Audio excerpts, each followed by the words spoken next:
3 decades after a double homicide, a man named Jack Wendell Pursel allegedly walked into an Iowa police station and confessed to the crime. 3 decades after Robert and Goldie Huntbach were found tied up and shot to death in their Waterloo, Iowa home.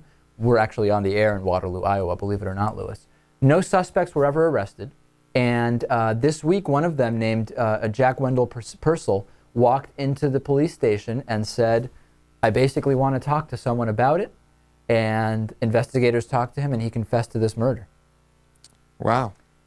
So he felt guilty? Is that it must be. He said that he planned to just rob, he planned to rob and murder Robert Huntbach, who was 85, and Goldie Huntbach, who was 75 at the time.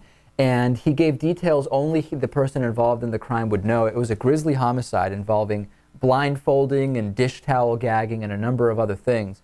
Imagine you did something like this so long ago and you got away with it, right? Which is no easy task.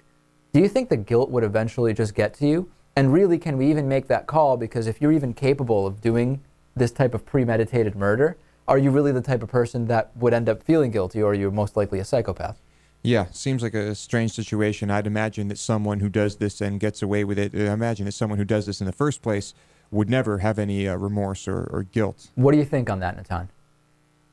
Yeah, it seems pretty hard to believe. But I don't know, maybe the guy changed. Maybe he became a born-again Christian, decided to confess his sins. I don't know. Maybe he found Jesus. It's hard to know, really. Yeah. Now, there's a number of crimes you've committed, petty stuff. I mean, it would barely be even misdemeanors, really just juvenile stuff. But after the fact, you never felt a need to go and talk to the police or confess or anything, even now, 10 years after some of these incidents. No. I didn't kill anyone, though. No, I know. You didn't do anything close to it. I mean, what's the worst, really, that you've gone uncharged for? Punching someone. I don't. Maybe. I mean. Egging a house.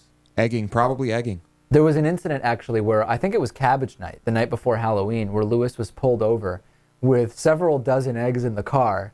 And didn't a police officer ask you what those were for, and you just said you were making omelets? Yeah.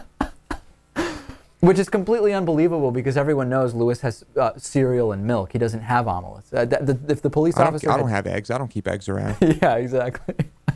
Yeah, there was also a paintball gun, so it didn't look good. That's right. It wasn't too good. We have a lot of bonus show stories that we should actually get to at some point. Probably, yeah. We haven't done that in a long time. Okay, after the break, and I want to warn you that this is going to be a very disturbing interview, we're going to talk to anti-gay nut Paul Cameron, okay? Paul Cameron's been on the show before. His recent comments were twofold. Number one, that President Obama must be gay, in part because he has come out in favor of marriage equality. And number two, that there is a homosexual conspiracy to make every young boy bend over and grab their ankles, I think was the way he put it. We're going to talk about that, but we're going to talk about a lot more as well. So I encourage you to stay tuned. Go to facebook.com/David Pakman Show. By the time I talk to you tomorrow, we may have those 4,000 likes on Facebook. I love picking an arbitrary number and encouraging people to help us reach it. Yeah, next stop, 4,020. There we go. We'll take a break and be back after this.